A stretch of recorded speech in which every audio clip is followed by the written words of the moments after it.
Liquor scam గురించి ఏదైతే మాట్లాడుతూ ఉన్నారో అందులో జరుగుతున్నటువంటి దర్యాప్తు ఏదైతే ఉందని చెప్తా ఉన్నారో ఆ అంశానికి నాకు ఎటువంటి సంబంధం కూడా లేదు.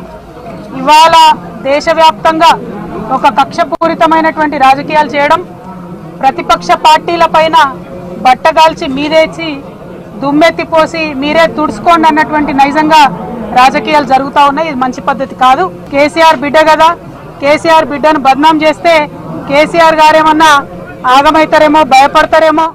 ఈరోజు కేంద్ర ప్రభుత్వాన్ని ఎండగడుతున్నటువంటి కేసీఆర్ గారు వెనక్కి తగ్గుతారేమో అనేటటువంటి ఒక ఆలోచనతో ఇటువంటి వ్యర్థ ప్రయత్నం చేస్తున్నారని చెప్పి నేను భావిస్తా ఉన్నాను.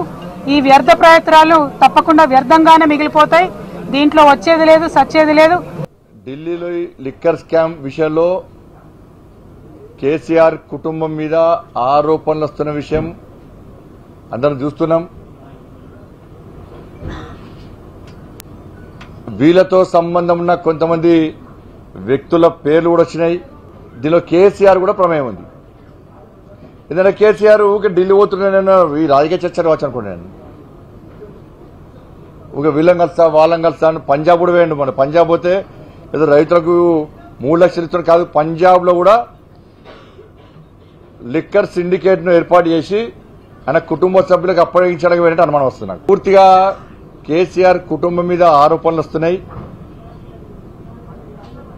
రాష్ట్ర ముఖ్యమంత్రి స్పందించాలి, స్పందిస్తలేడు అంటే రాష్ట్ర ముఖ్యమంత్రి భయం అవుతుంది. మనం చెప్తే కదా రాత్రి కూడా అయిపోయినా ఈడీ అంటేనే కథ భయం అని రాత్రి అంతా ఈడీ ఈడీ ఈడీ అంటున్నాడు.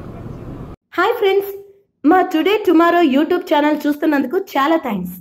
మరిన్ని లేటెస్ట్ వీడియోస్ కోసం వెంటనే సబ్స్క్రైబ్ చేయండి. అలాగే ఈ బెల్ ని కూడా రింగ్ చేసేయండి. మా నోటిఫికేషన్స్ అన్ని మీ మొబైల్లో వస్తాయి. అలాగే మా వీడియోస్ మీకు నచ్చితే లైక్ చేయండి, షేర్ చేయండి, నచ్చకపోతే కామెంట్ చేయండి.